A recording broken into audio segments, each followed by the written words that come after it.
우리가 잘 알고 있는 구절인데요. 오병이어라는 기적의 이야기입니다. 오병이어의 기적의 이야기가 사복음서에 다 나오고 많은 목사님들이나 또 성도들이 다 알고 있는 이야기인데, 사실은 기적의 퀄러티라고 말하는 5,000명이라고 말하는 퀀터티라고 말하는 양에 초점을 맞추지 마시고 퀄러티라는 부분에 초점을 맞추시면 사실 오병이어의 기적은 그렇게 특별한 기적은 아닐 수 있습니다. 왜냐하면 우리가 맥도날드에 가서 어린아이들이 먹는 해피밀에 들어가 있는 치즈버거, 번 사이에 치즈 하나 올라있고 마스터드 뿌려져 있는 햄버거로 5,000명을 먹인 겁니다. 스테이크라든지 굉장히 럭셔리한 어떤 부분으로 군중을 먹인 것이 아니라 정말 어른이 먹기에는 이렇게 지금에게 이런 한 아이의 치즈버거 하나로 5,000명을 먹였다는 겁니다. 특별히 요한이 이 오병이어를 이야기할 때에, 오병이어의 기적을 이야기할 때 마태, 마가, 누가와랑은 조금 다른 부분에 포커스를 맞추고 있는데 그 부분을 한번 나누려고 합니다. 요한은 이 오병이어의 기적이 일어났던 것을 디베라의 바닷가라는 표현을 쓰고 있습니다. 디베라라고 하는 도시는 헤롯이 예수님이 태어나신 후 한 20년쯤 되었을 때, 예수님이 한 20살쯤 되었겠죠. 그때 도시 하나를 만들어서 당시의 왕이었던 티베리우스라고 말하는 로마의 황제에게 헌정한 도시입니다. 그리고 그 티베리우스라고 말하는, 티베리아라고 말하는, 디베라라고 말하는 그 도시가 갈릴리 호수 옆에 있어서 그 디베라에 사는 이방인들은 갈릴리 호수를 디베라 호수 이렇게 불렀습니다. 그래서 성경에는 이 디베라 호수라는 말이 사실은 잘 등장하지 않습니다. 세계 공간복음, 마태, 마가, 누가는 절대로 이 갈릴리 호수를 디베라 호수가, 디베라 호수 이렇게 부르지 않습니다. 요한 또한 그렇게 부르지 않는데 요한복음에 딱 2번 요한이 의도적으로 갈릴리 호수를 디베라 바닷가라고 부릅니다. 오병이어가 일어났던 오늘의 본문, 그리고 여러분이 요한복음을 맨 뒤로 돌아가면 예수님의 부활을 경험한 제자들이 갑자기 갈릴리로 돌아가 버립니다. 되게 아이러니하죠. 죽었다 살아난 예수 그리스도를 보시고 나의 주, 나의 하나님이라고 고백하고 예수님이 누구인지를 분명히 알던 제자들이 예수님을 따르기 이전의 상태로 돌아가 버리는 겁니다. 그래서 예수님을 만나기 전에 했던 그 일, 예수님을 만나는 순간에도 자기들이 하고 있었던 고기를 잡는 일을 하는 거죠. 그렇게 밤새 수고하여 고기를 잡던 그 바다를 디베라 바닷가라고 이야기를 합니다. 요한이 디베라 바닷가라는 이야기를 쓸 때는 사실은 우리가 살고 있는 상황과 참 많이 연결되어져 있습니다. 우리가 무엇인가를 얻기 위해서, 무엇인가를 손에 쥐기 위해서 우리가 우리의 가족을 양육하고 지붕이 있어서 비를 피할 만한 아담한 집 하나를 얻고 내일을 걱정하지 않고 내년에 베케이션 갈 수 있는 휴가 계획을 세울 수 있을 만큼 내 삶에 예상 가능한 그 말은 지속 가능하다는 뜻이죠. 그 정도의 삶의 퀄러티를 만들어내고 싶어서 열심히 살아가는 사람들. 돈벼락을 맞기 위해서 매일같이 로또를 사고 어디 경마장이니 아니면 어디 도박장 같은 데 가서 뭔가를 하고 있는 사람들이 아니라 밤이 맞도록 수고하고 땀을 흘리고 그 수고에 맞는 열매가 내 손에 쥐어지기를 원하는 사람들이 살아가고 있는 현실. 우리가 살고 있는 모습입니다. 그 현실이 문제는 없지요. 그리고 모든 사람들, 대부분의 사람들이 그 삶을 살아갑니다. 그 부분에 있어서 아무런 문제는 없습니다. 그런데 이 디베라 바닷가라고 그 사람들을, 우리의 일상의 삶을 구체적으로 이 바닷가 근처에 끌어왔을 때 요한이 보여주고 싶어하는 모습이 하나 있습니다. 그 모습은 예수님이 그 현장에 계신다는 겁니다. 우리가 일상의 삶을 살아갈 때, 직장에서 사람들과의 관계 속에서 씨름할 때, 내 진로를 놓고 고민할 때, 또 내 가족을 무엇을 먹일지, 무엇을 입힐지, 또 어떤 것을 마시게 할지를 고민하고 또 그것을 프로바이드하기 위해서, 제공하기 위해서 내 손에 주어져야 하는 최소한의 돈과 열매를 위해서 노력할 때 요한이 말하는 것은 그 일상의 삶 속에 주님이 계신다라는 것을 이야기하십니다. 그러면 나오는 두 번째 질문이 있죠. 그 일상의 삶 속에 계시는 그 예수님이 왜 그렇게 경험하기 힘들까요? 그 부분에 대해서 질문을 던져보십시오. 예수님을 경험하지 못하는 마음을 성경에서는 어떤 표현을 쓰냐면 굳어져 버린 마음, 단단해져 버린 마음이라는 말로 표현을 해냅니다. 우리의 마음이 일상생활 속에서 얼어버리는 거 많이 경험하십니까? 우리가 일상의 삶을 살고 분명히 나는 죄를 짓지 않고 누군가를 미워하지 않으려고 애를 쓰고 순간순간에 충실하려고 하는데 어느 순간에 내 마음이 딱딱해져 있어서 그 돌멩이 같은 마음에 내 아내가 맞아서 피를 흘릴 때가 있습니다. 그 돌멩이 같은 마음이 어느 순간에 내 아이를 향하여 달려가서 그 아이를 상하게 하고 기분 나쁘게 하고 화를 내게 하는 모습을 발견합니다. 그냥 나는 일상의 삶을 열심히 살려고 애를 썼는데 나도 모르게 내 마음은 딱딱한 돌덩이가 되어 있어서 누군가를 향해 날아가고 피를 흘리는 모습을 보고 잠에서 깨듯이 악몽에서 깨듯이 깜짝 놀랄 때가 있습니다. 왜 우리의 마음이 나는 아무렇지도 않게 그냥 하루를 열심히 살 뿐인데 마음이 그렇게 돼버리는 걸까? 단단한 마음에 대한 이야기를 하는 겁니다. 오늘 본문 속에서 예수님이 주시는 이적을 경험한 사람들, 그 사람들의 맨 마지막의 고백은 예수님이 정말로 성경에서 말했던 모세 같은 모세를 능가한 선지자라는 고백이지만 예수님은 그 마음에 맞으셨습니다. 그리고 그들을 떠나서 홀로 산으로 올라가 버리십니다. 이유가 무엇이었냐면 그들의 배부름, 그들이 입으로 고백해내는 예수 그리스도에 대한 칭송에 있는 것이 아니라 그들의 마음에 있었습니다. 그것을 성경은 예수를 자기들의 왕으로 삼으려고 했다. 우리의 마음이 단단해져 버리는 이유가 있는데요. 특별히 그리스도인들의 마음이 단단해져 버린 이유가 하나가 있는데 성경에서는 그것을 어떻게 말하냐면 너희가 하나님이 아닌 다른 것으로 너희의 마음에 담았다.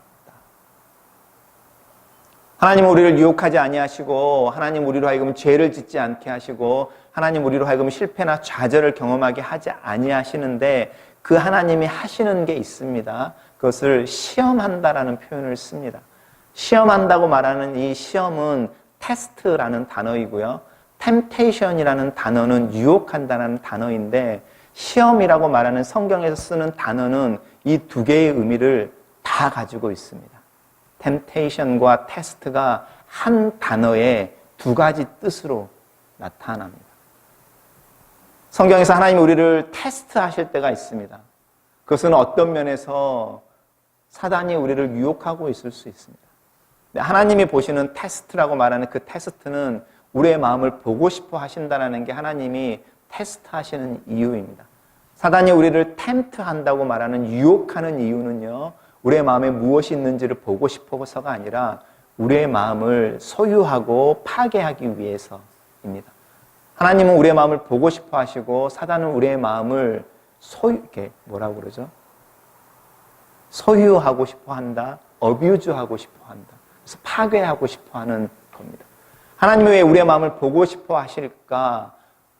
그리고 사단은 왜 우리의 마음을 파괴시키고 싶어 할까라고 할 때 동기의 차이가 있습니다. 왜냐하면 하나님은 우리와 함께 있기를 원하고 우리가 사랑이라고 말하는 관계를 갖기를 원하는데 그럴 때에 너 나 사랑해? 라는 질문을 던질 수밖에 없는 거죠.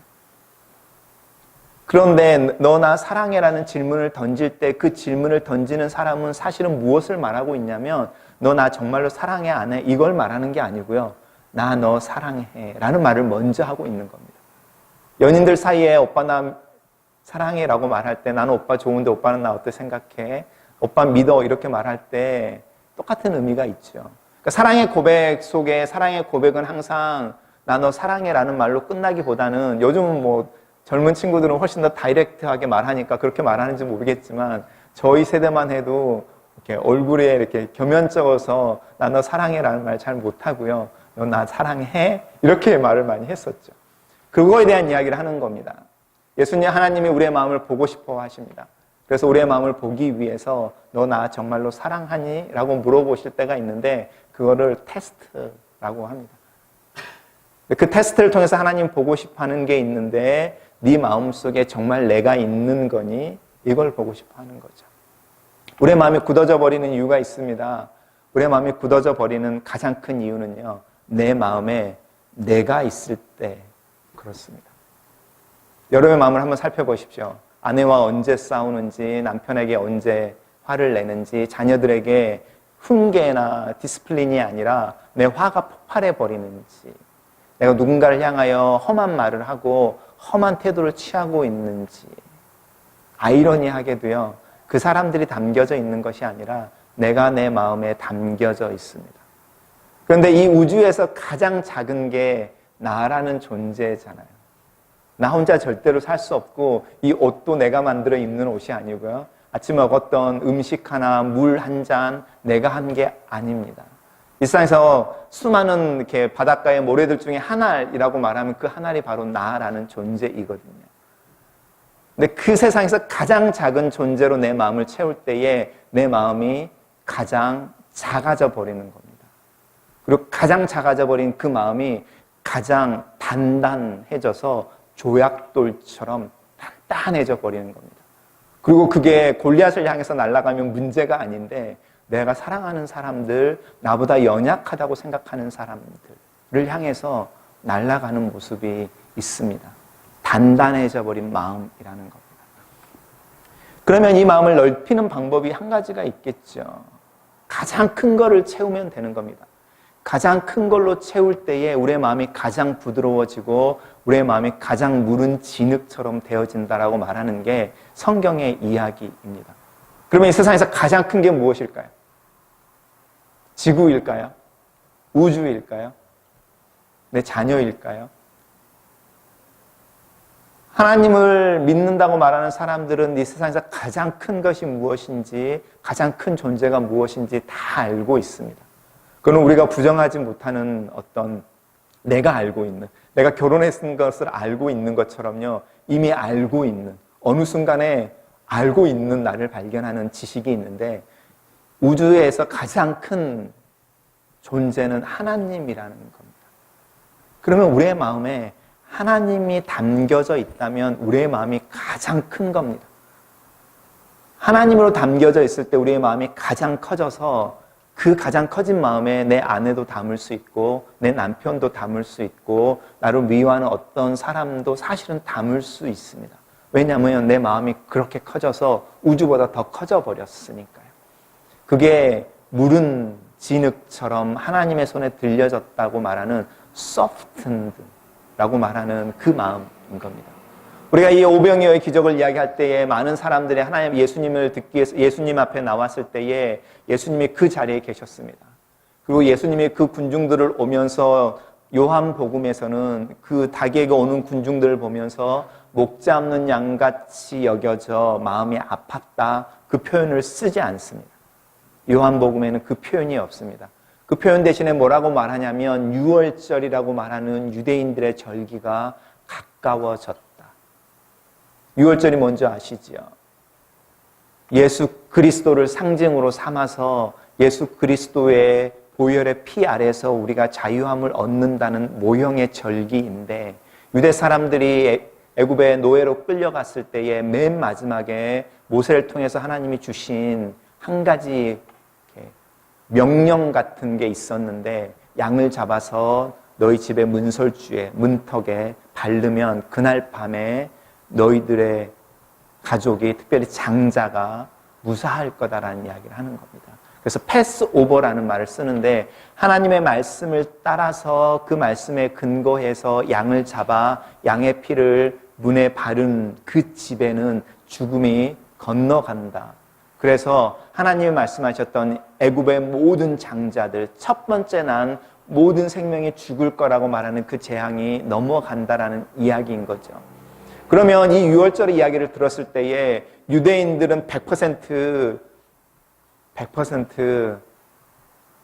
죽음을 이겨낼 수 있었을까요? 건너갔을까요? 애굽 사람들은 100% 첫 번째 난 아들이나 첫 번째 난 생명이 다 죽었을까요? 유월절이 보여주고 있는 것은 유대인이냐 애굽 사람들이냐를 떠나서 하나님이 말씀하신 그 말씀, 그 뒤에 있는 약속을 붙잡고 정말 가서 양을 잡아 피로 문설주에 발랐느냐 바르지 않았느냐의 문제인 겁니다. 애굽 사람이었느냐 유대인이었냐가 아닌 거죠. 믿음의 문제에 대한 이야기를 할 때 그 부분이 굉장히 중요합니다. 하나님은 우리의 마음에 담겨져 있다. 하나님이 어떤 말씀을 하실 때에 그 말씀을 받아들이고 그 말씀과 함께 주어지는 약속에 내가 민감하게 반응한다는 겁니다. 이게 유월절의 의미입니다. 예수님이 당신에게 오는 백성들을, 사람 군중들을 보면서 이 사람들과 유월절에 식사를 나누고 싶어 하셨습니다. 그리고 그들에게 오병이어라는 기적을 만드셨습니다. 근데 여러분이 아셔야 될 게 있는데 예수님이 똑같은 방법으로 유월절의 식사를 통해서 우리와 함께 식사를 나누는 게 있습니다. 그게 뭡니까? 그걸 우리가 성찬식이라고 부릅니다. 오병이어의 기적이 예수님과 동시대에 살았던 수많은 사람들 향해서 나누어진 유월절의 식사였다면 우리가 예수 그리스도의 죽음과 부활과 그 속에 주어진 새로운 약속을 기억하기 위해서 행하는 의식이라고 말하는, 예식이라고 말하는 그 성찬식은 우리가 지금 경험하고 있는, 예수님과 함께 지금 경험하고 있는 이 오병이어의 또 다른 경험인 겁니다. 왜냐하면 이 오병이어의 맨 마지막의 결론이 무엇이냐면 너희들이 내가 준 이 치즈버거 같은 조각 하나로 배불렀지만 그 배부름이 영원하지 않지. 그런데 내가 바로 생명의 떡이야.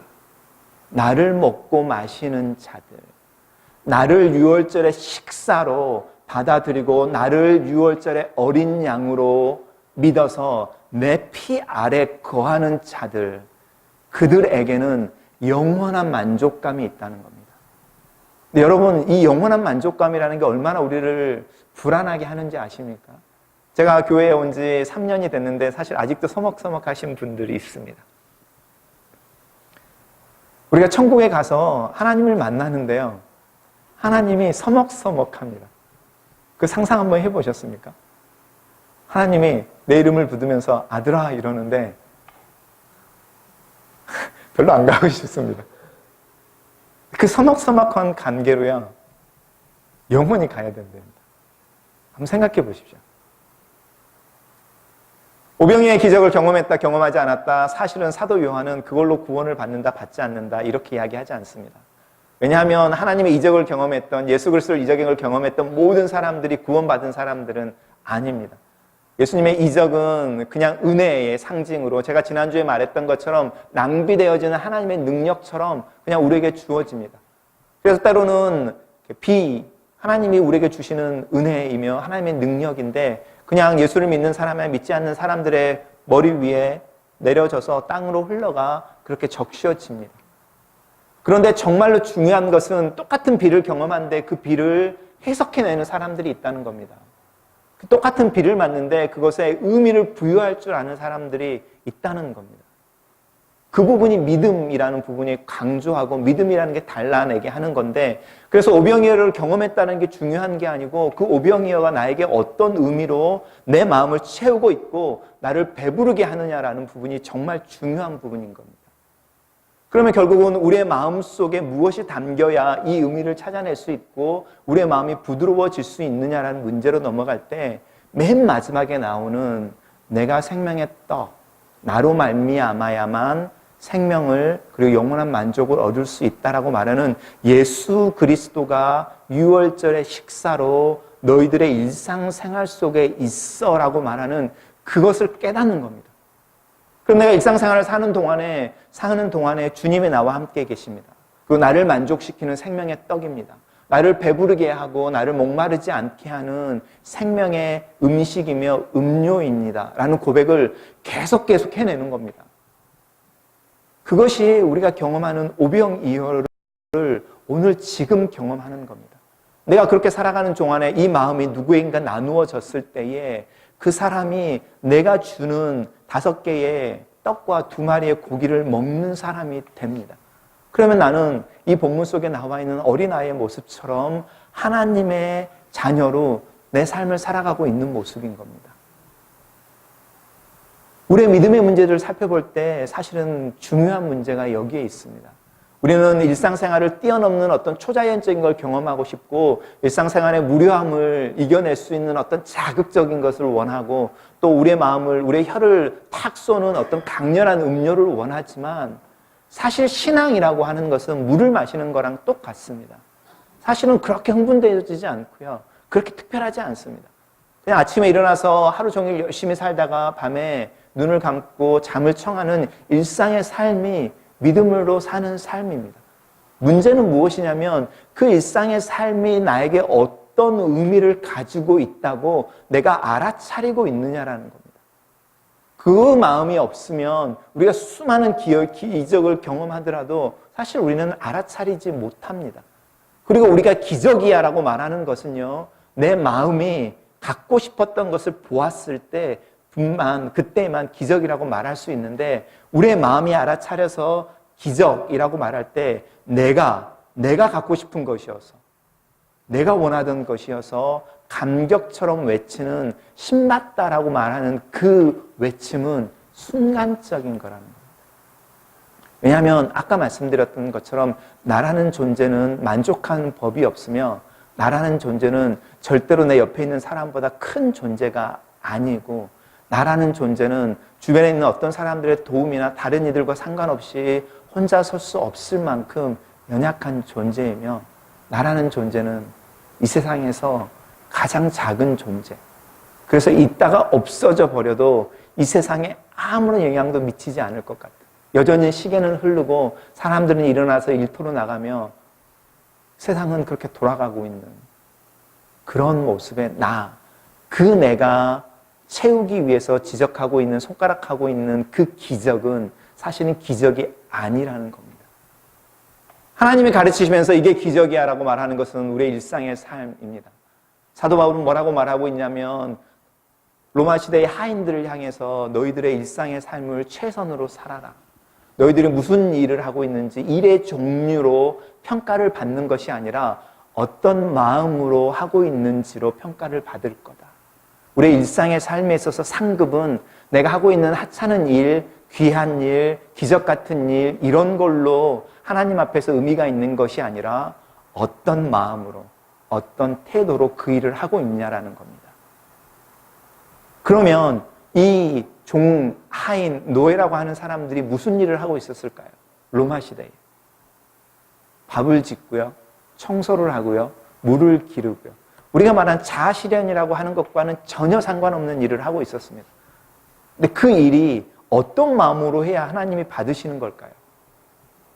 사도 바울은 그거를 주님께 하듯 해라고 말하는데 주님께 하는 게 뭘까요? 주님께 하는 게. 우리가 주님께 어떻게 할 수 있을까요? 집을 팔아서 가지고 있는 모든 재산을 헌금을 하면 내가 주님께 하듯 교회를 다니고 있는 걸까요? 우리가 어떻게 주님께 할 수 있을까요? 주님이 원하는 게 무엇일 것 같습니까? 부모인 여러분은 자녀들에게 원하시는 게 무엇입니까? 자녀들이 고위 관직에 오르고 의사가 되고 돈을 많이 벌고 이렇게 이름 하나 말하면 모든 사람이 다 알 것 같은 그런 자녀가 되길 원하십니까? 나이가 들어가면 들어갈수록 자녀에게 원하는 건 한 가지인 거죠. 내 마음을 알아줬으면, 내 사랑이 뭔지를 마음속에 담고 있었으면. 그 단계를 넘어가면 아버지 아들의 관계가 아버지 아들의 관계를 좀 넘는 것 같더라고요. 남자들끼리 공유하는 게 생기는 것 같습니다. 제가 30대 후반이 되었을 때에 저희 아버지와 그런 기회가 있었습니다. 저는 어릴 때부터 저희 아버지에게 하던 말이 한마디가 있었는데 나는 아빠랑 절대 술 안 마셔. 저희 아버지는 술을 굉장히 좋아하시는 분이셨습니다. 제가 어릴 때부터 작심한 게 나는 아버지랑 절대 술을 안 마셔. 지금도 술 마시지 않습니다. 저희 아버지의 평생의 소원이 목사이지만 내 아들이랑 맞술을 한번 할 수 있으면 이런 이야기 가끔 하십니다. 근데 제가 정말로 안 마십니다.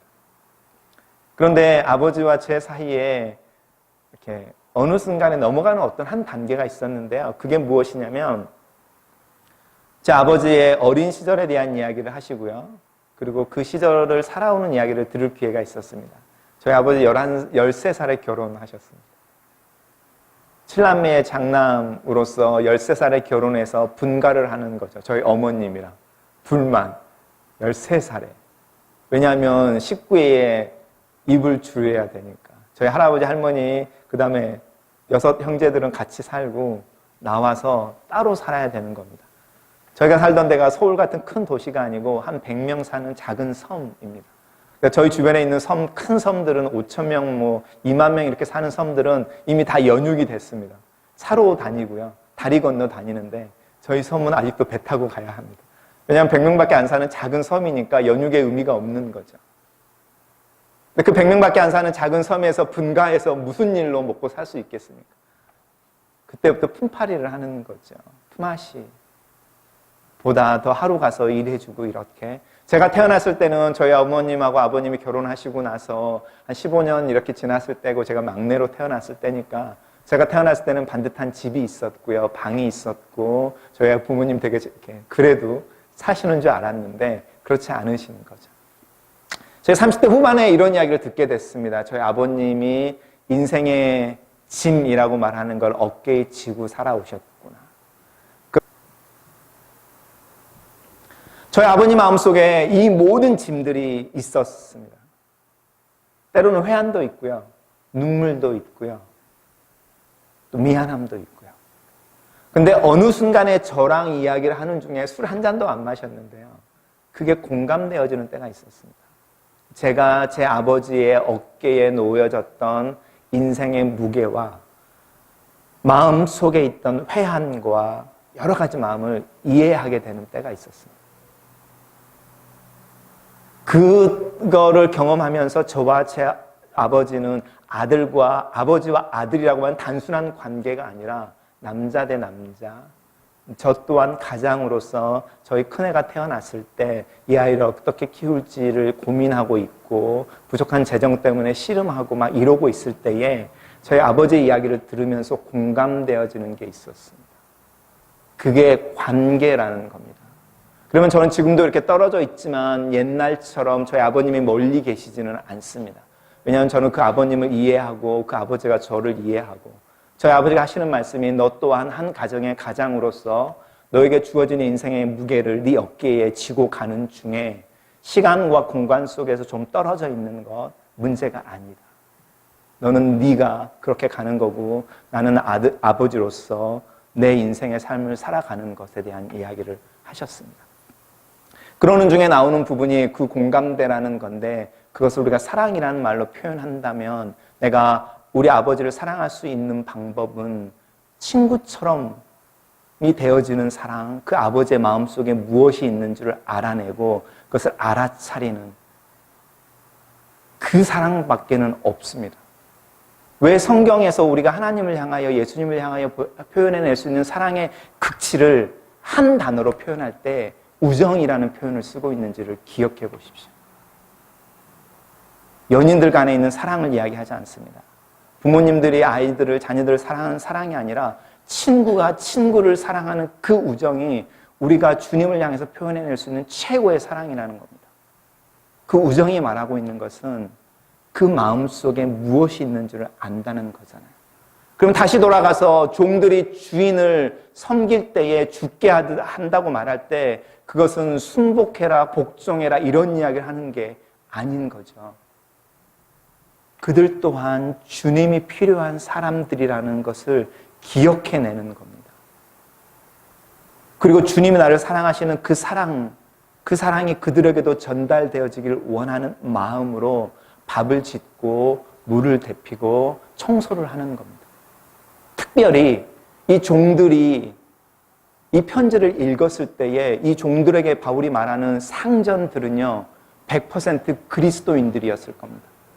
로마라고 하는 상황을 생각해 보십시오. 어느 하인이 주인이 예수를 안 믿는데 자기 혼자 예수 믿는다고 교회에 와 있을 것 같습니까?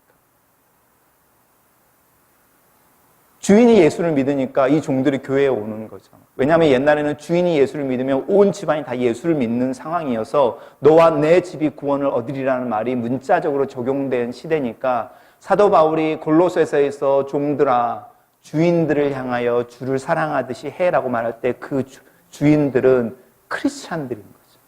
크리스찬인 종들. 그러면 이 종들에게는 더 큰 문제가 생기는 거죠. 왜냐하면 크리스찬인데 주인의 모습 속에 크리스찬이 아닌 모습들을 훨씬 더 많이 볼 거 아닙니까? 사랑하는 게 훨씬 더 힘든 거고 주님 대하듯이 하는 게 더 힘든 상황인데 그들을 향해서 그렇게 말하고 있습니다. 그런데 이 논리가 남편들에게는 적용되지 않는 것 같습니까? 아내에게는 적용되어지지 않는 것 같습니까?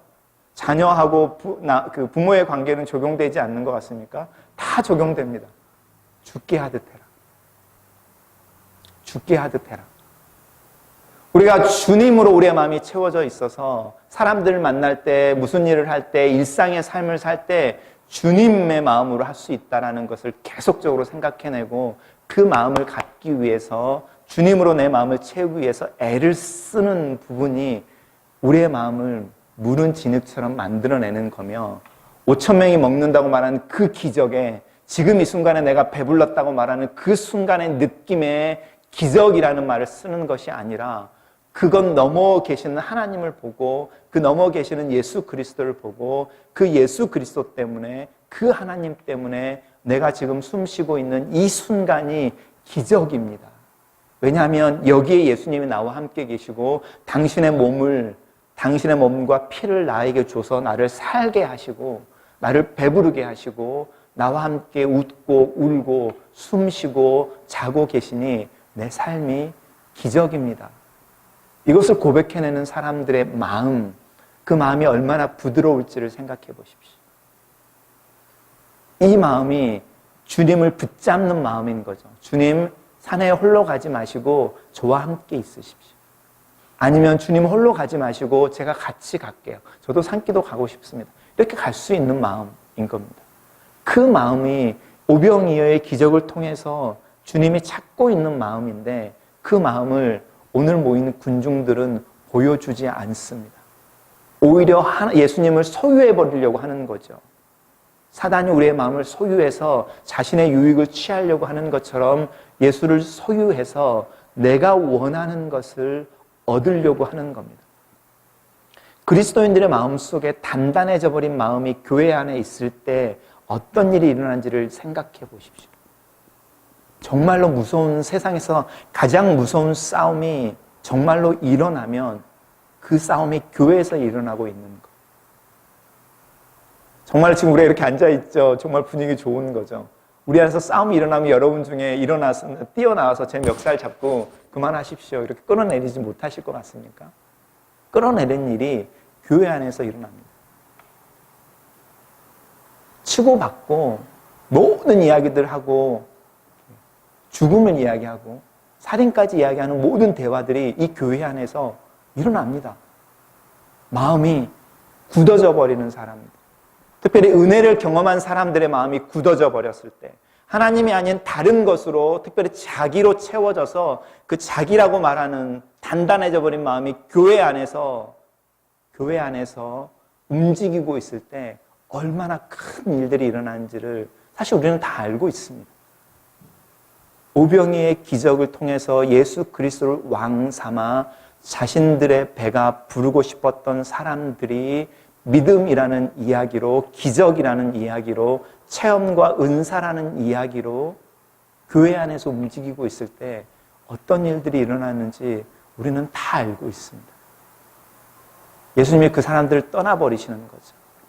홀로 외롭게 산에 올라가 버리십니다.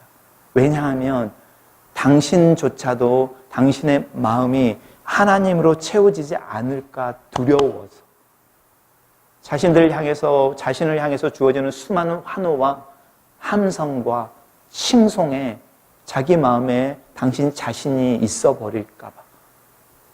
예수 그리스도께서 세상의 사람들을 떠나서 하나님께로 가버리는데 우리가 예배드리는 이 시간이 그런 시간이죠. 사실은 하나님으로 다시 우리의 마음을 채우는 시간. 여러분의 마음을 한번 살펴보십시오. 우리가 분주하게 오병이어의 기적의 군중들처럼 디베라라고 말하는 바닷가의 현실 속에서 애쓰고 살던 중에 내 마음이 어느 순간에 내 자신으로 가득 차 있을 때 예배에 와서 하나님 앞에 앉아 있을 때에만 문득 정신이 들어서 한 주간을 또 내 자신이 내 마음을 채우고 있었군요 라고 한탄스럽게 고백해낼 수 있는, 근데 주중에는 그것을 알지도 못하고 지나가 버린 그런 모습의 사람들. 하지만 그런 상황 속에서도 예수님이 계셔서 우리들을 격려하시고 가르쳐 주시고 우리의 마음속에 무엇이 담겨져 있는지를 가르쳐 주시는 그 상황이 우리가 경험하는 오병이어, 그리고 우리가 다른 사람들과 나눌 수 있는 오병이어의 의미인 것 기억하시면 좋겠습니다. 같이 기도하겠습니다. 살아계신 하나님, 우리의 마음이 굳어지지 않게 도와주시옵소서. 우리의 마음은 결코 만족할 수 없고 우리의 마음은 결코 쉴 수 없습니다. 주님만이 채워질 때까지.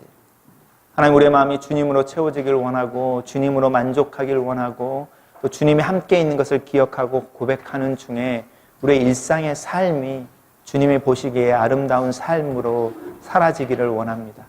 하나님, 우리들 힘 주시고 능력 주시고 무엇보다도 믿음 더하여 주셔서 우리 마음에 예수 그리스도를 담기 위해 씨름하고 그 담겨진 예수 그리스도를 통해 살아가는 저희들 되도록 축복하여 주시옵소서. 예수님 이름으로 기도합니다. 아멘.